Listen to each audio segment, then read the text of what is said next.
ಕಾರ್ಗಿಲ್ ವಿಜಯೋತ್ಸವಕ್ಕೆ 25 ವರ್ಷಗಳು. ಯುವ ಬ್ರಿಗೇಡ್ ಸೋದರಿ ನಿವೇದಿತಾ ಪ್ರತಿಷ್ಠಾನ ವತಿಯಿಂದ ಮುಟ್ಟಿದ್ರೆ ತಟ್ಬಿಡ್ತೀವಿ ಘೋಷಣೆ ಅಡಿಯಲ್ಲಿ ರಾಜ್ಯಾದ್ಯಂತ ಏಕಕಾಲಕ್ಕೆ ಮ್ಯಾರಥಾನ್ ಓಟ.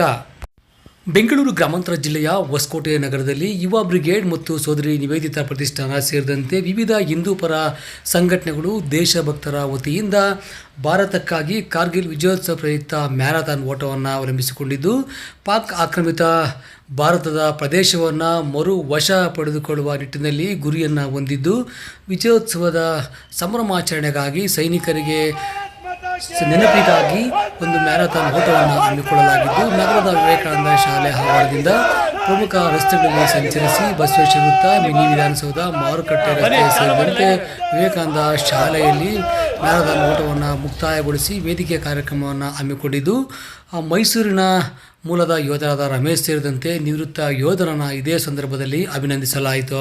ಇನ್ನು ದೇಶಭಕ್ತಿಯ ಘೋಷವಾಕ್ಯಗಳೊಂದಿಗೆ ಮ್ಯಾರಥಾನನ್ನು ಹಮ್ಮಿಕೊಳ್ಳಲಾಗಿದ್ದು, ಸೋದರಿ ನಿವೇದಿತಾ ಪ್ರತಿಷ್ಠಾನ, ಯುವ ಬ್ರಿಗೇಡ್ ಹಾಗೂ ವಿಶ್ವ ಹಿಂದೂ ಪರಿಷತ್ ಸೇರಿದಂತೆ ಹಲವಾರು ಹಿಂದೂಪರ ಸಂಘಟನೆಗಳು, ದೇಶಭಕ್ತರು ಈ ಒಂದು ಮ್ಯಾರಥಾನ್ನಲ್ಲಿ ಭಾಗವಹಿಸಿದ್ದರು. ಇದೇ ಸಂದರ್ಭದಲ್ಲಿ ಯುವ ಬ್ರಿಗೇಡ್ನ ಜಿಲ್ಲಾ ಸಂಚಾಲಕರು ಯೋಧರಾದ ರಮೇಶ್ ಅವರು ಮತ್ತು ನಾಗರಾಜ್ ಗುಪ್ತಾರ್ ಅವರು ಮಾತನಾಡಿದರು. ಇನ್ನು ಆರಂಭದ ದಿನಗಳಲ್ಲೇ ದೇಶಭಕ್ತಿಯನ್ನು ಬೆಳೆಸಿಕೊಳ್ಳಬೇಕೆಂದು ಯುವ ಯೋಧ ರಮೇಶ್ ಅವರು ಸಂದೇಶವನ್ನು ನೀಡಿದ್ದಾರೆ. ವಿವೇಕಾನಂದ ಶಾಲೆಯ ಕಾರ್ಯದರ್ಶಿಗಳಾದ ನಾಗರಾಜ್ ಗುಪ್ತಾರ್ ಅವರು ಮಾತನಾಡಿ, ನಾವು ದೇಶ ಸೇವೆಯನ್ನು ಮಾಡಲು ಅವರಿಗೆ ನೆರವನ್ನು ನೀಡಲು ಕೆನರಾ ಬ್ಯಾಂಕ್ನಲ್ಲಿ ಖಾತೆಯನ್ನು ತೆರೆಯಲಾಗಿದೆ. ಅದಕ್ಕೆ ನಾವು ಕೂಡ ಹಣವನ್ನು ನೀಡುವ ಮುಖಾಂತರವಾಗಿ ಗಾಯಗೊಂಡ ಯೋಧರ, ಹುತಾತ್ಮ ಯೋಧರ ಚಿಕಿತ್ಸೆಗಳಿಗೆ ನೆರವಾಗುವ ನಿಟ್ಟಿನಲ್ಲಿ ಸೇವೆಯನ್ನು ಮಾಡಬೇಕು ಎಂದರು.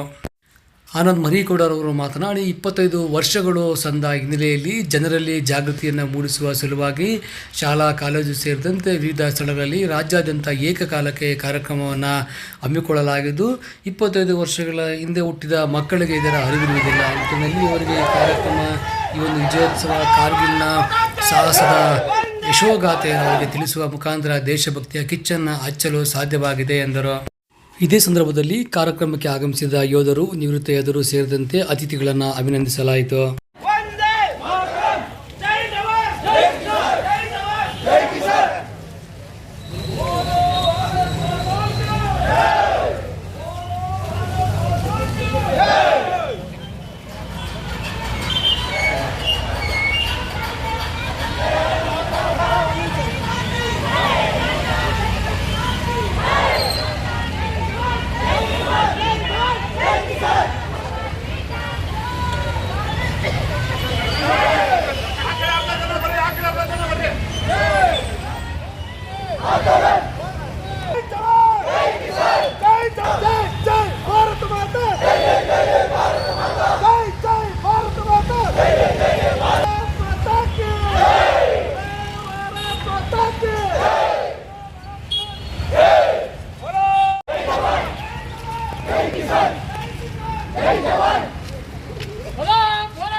ನಾವೆಲ್ಲ ಬದುಕಿರ್ಬೇಕಾದ್ರೆ ದೇಶದ ಬೆನ್ನೆಲ್ಲ ಹೊರದಂಥ ರೈತರು ಹೇಗೋ ಹಾಗೆ ನಮಗೆ ಶತ್ರುಗಳಿಂದ ರಕ್ಷಣೆ ಬೇಕಾಗಿರೋವಂಥ ಸೈನಿಕರು ಕೂಡ ಅಷ್ಟೇ ಪ್ರಾಮುಖ್ಯ.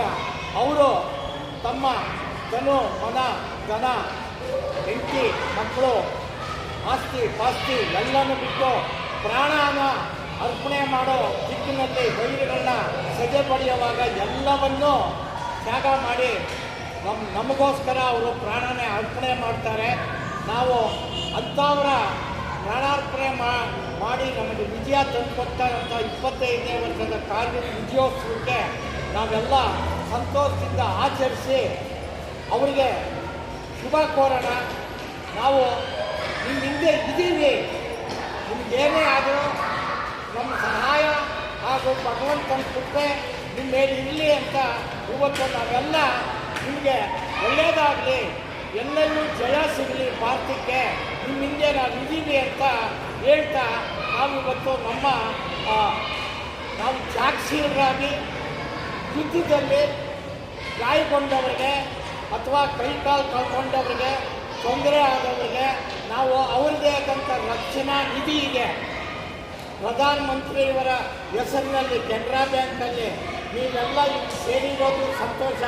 ಮುಂದಿನ ದಿನಗಳಲ್ಲಿ ನೀವು ನಿಮ್ಮ ಕೈಯಲ್ಲಾದ ಸ್ಥಾನನ ಆ ಬ್ಯಾಂಕ್ ಅಕೌಂಟ್ಗೆ ಹಾಕಿದ್ರೆ ಅದು ಯುದ್ಧದಲ್ಲಿ ಗಾಯಗೊಂಡವರಿಗೆ, ಆ ಕಾಯಿಲೆ ಬಿದ್ದವರಿಗೆ, ಅವರು ನಂಬ್ಕೊಂಡಿರೋರಿಗೆ ಆ ಹಣನ ವಿನಿಯೋಗ ಮಾಡ್ತಾರೆ. ದಯವಿಟ್ಟು ಇವತ್ತು ಸೇರಿರೋದು ಅಲ್ಲದೆ ಆ ಶಿಕ್ಷಕರ ಸಹಾಯ ಆಗುವಂಥ ಅಕೌಂಟ್ಗೆ ತಮ್ಮ ಹಣ ಹಾಕಿ ನಮ್ಮ ನಿಷ್ಠೆಯನ್ನು ಪ್ರದರ್ಶಿಸಬೇಕು ಅಂತ ನಿಮ್ಮೆಲ್ಲರಿಗೂ ವಿನಂತಿಸುತ್ತಾ ಪ್ರಾರ್ಥನೆ ಮಾಡ್ತೀನಿ.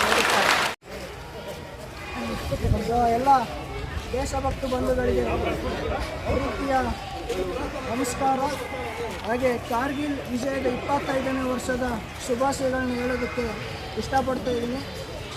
ಯುವ ಬ್ರಿಗೇಡ್ ಮತ್ತು ಸೋದರ ನಿವೇದಿತ ಪ್ರತಿಷ್ಠಾನ ಹಲವು ಕಾರ್ಯಕ್ರಮಗಳನ್ನ ಪ್ರತಿ ವರ್ಷ ಪ್ರತಿ ತಿಂಗಳು ನಿರಂತರವಾಗಿ 10 ವರ್ಷಗಳಿಂದ ಮಾಡ್ತಾ ಬಂದಿದೆ.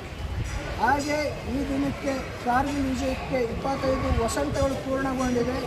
ಇದರ ಅಂಗವಾಗಿ ಕರ್ನಾಟಕ ರಾಜ್ಯಾದ್ಯಂತ ಈ ವಿಜಯದ ದಿವಸದ ಮತ್ತು ಮಹತ್ವವನ್ನು ಇಂದಿನ ಪೀಳಿಗೆ ಏನಿದೆ ಆ ಪೀಳಿಗೆಗೆ ಮುಟ್ಟಿಸೋದಕ್ಕೋಸ್ಕರ ಈ ಒಂದು ಮ್ಯಾರಥಾನ್ನ ಇಡೀ ರಾಜ್ಯದಲ್ಲಿ ಆಯೋಜನೆ ಮಾಡಿದೆ. ಅದರದ ಅಂಗವಾಗಿ ಗ್ರಾಮಾಂತರ ಜಿಲ್ಲೆ ಹೊಸಕೋಟೆ ಭಾಗದಲ್ಲಿ ಸಹ ಯುವ ಬ್ರಿಗೇಡ್ ತಂಡ ಮತ್ತು ಸೋದರ ನಿವೇದಿತ ಪ್ರತಿಷ್ಠಾನ ಹಾಗೆಯೇ ಹಲವು ಹಿಂದೂಪರ ಸಂಘಟನೆಗಳು ಜೊತೆಗೂಡಿ ಈ ಒಂದು ಮ್ಯಾರಥಾನ್ ಕಾರ್ಯಕ್ರಮದಲ್ಲಿ ಭಾಗಿಯಾಗಿ ತುಂಬ ಯಶಸ್ವಿಯಾಗಿ ಸಮಾಜಕ್ಕೆ ಒಂದು ಸಂದೇಶವನ್ನು ಕೊಟ್ಟಿದ್ದೀವಿ. ಕಾರ್ಗಿಲ್ ಯುದ್ಧ ಅಂತಂದರೆ 25 ವರ್ಷದ ಹಿಂದೆ ಹುಟ್ಟಿರುವಂಥ ಮಕ್ಕಳಿಗೆ ವಿಷಯನೇ ಗೊತ್ತಿರಲ್ಲ. ಕಾರ್ಗಿಲ್ ಯುದ್ಧ ಹೇಗಿತ್ತು ಅಂತಂದರೆ ಸುಮಾರು 19,500 ಅಡಿ ಎತ್ತರದಲ್ಲಿರುವಂಥ ಒಂದು ಬೆಟ್ಟ ಅದು. ಆ ಬೆಟ್ಟನ ಪಾಕಿಯರು ಆಕ್ರಮಿಸ್ಕೊಂಡ್ಬಿಟ್ರೆ ನಮಗೆ ಸರಿಯಾದ ಒಂದು 20% ಭೂಪ್ರದೇಶವನ್ನು ನಾವು ಕಳ್ಕೊಳ್ತಾ ಇದ್ವಿ.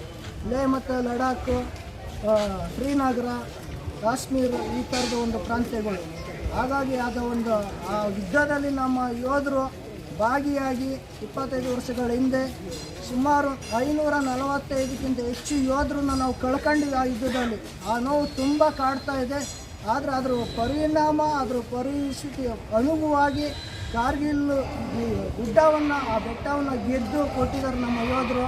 ಆ ಒಂದು ಕಾರ್ಯಕ್ರಮಕ್ಕೆ ಮತ್ತು ಆ ಕಾರ್ಗಿಲ್ ವಿಜಯದ ದಿವಸಕ್ಕೆ ಆತ್ಮೀಯರಾಗಿರುವಂತಹ ನಮ್ಮ ಕನ್ನಡದವರಾಗಿರುವಂತಹ ಮೇಘಾಲಯ ಬೆಟ್ಟನಲ್ಲಿ ಹಾಲಿ ಸೇವೆ ಸಲ್ಲಿಸ್ತಾ ಇರುವಂತಹ ಶ್ರೀತ ರಮೇಶ್ರು ಅವರು ನಮ್ಮ ಯೋಧರು ನಮ್ಮ ನಡುವೆ ನಿಂತು ಈ ಕಾರ್ಯಕ್ರಮದಲ್ಲಿ ಭಾಗಿಯಾಗಿದ್ದಾರೆ. ಅವ್ರಿಗೂ ಸಹ ಈ ಕಾರ್ಯಕ್ರಮಕ್ಕೆ ಬಂದಿರೋದಕ್ಕೆ ನಾವು ಪ್ರೀತಿಯ ಸ್ವಾಗತ ಮತ್ತು ಧನ್ಯವಾದಗಳನ್ನ ನಾವು ಹೇಳ್ತಾ ಇದ್ದೀವಿ. ಈ ಒಂದು ಸಮಾಜಕ್ಕೆ ಮೆಸೇಜ್ನ ಕೊಡಬೇಕಿತ್ತು. ಇದು ನಿರಂತರವಾಗಿ ನಡೀತಾ ಇರಬೇಕು. ಕಾರ್ಗಿಲ್ ಗೆದ್ದಾಯ್ತಲ್ಲ ಮತ್ತೆ ನಿಮ್ಮದು ಖ್ಯಾತೆ ಅಂತ ಕೆಲವು ಏನು ಹೇಳಬೇಕು ಅವ್ರಿಗೆ, ದೇಶ ವಿರೋಧಿ ಮತ್ತು ಬುದ್ಧಿವಂತರ ಅಂತ ಹೇಳಿದಾಗ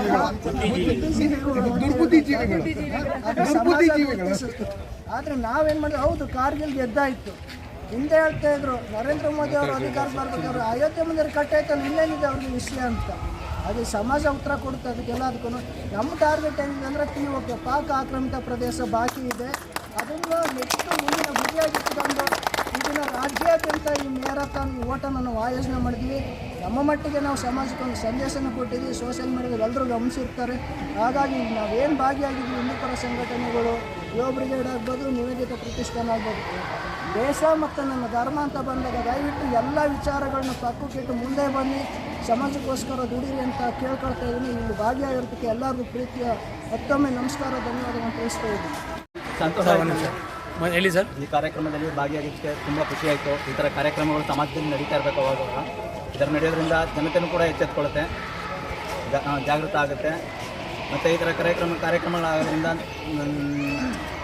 ನಮ್ಮಂಥವ್ರಿಗೂ ಕೂಡ ಅಂದರೆ ಸೈನಿಕರಿಗೆ ಆಗಿರ್ಬೋದು, ರೈತರಿಗೆ ಆಗಿರ್ಬೋದು ತುಂಬ ಖುಷಿಯಾಗುತ್ತೆ ಇದರ ಕಾರ್ಯಕ್ರಮಗಳು ನೋಡಿದ್ರೆ, ಮಾಡೋದು ಅಂದರೆ ಆಯೋಜಿಸೋದು ಮಾಡೋದ್ರಿಂದಾಗಿ ಶಾಲಾ ಮಕ್ಕಳುಗಳು ಕಾಲೇಜ್ ಸ್ಟೂಡೆಂಟ್ಗಳೇ ಆಗಿರ್ಬೋದು, ಅಂದರೆ ಯುವ ಪೀಳಿಗೆ ಬಂದು ದೇಶಭಕ್ತಿ ಬೆಳೆಸ್ಕೋಬೇಕು ಅಂತ ಈ ಸಂದರ್ಭದಲ್ಲಿ ಹೇಳಕ್ಕೆ ಇಷ್ಟಪಡ್ತೀನಿ.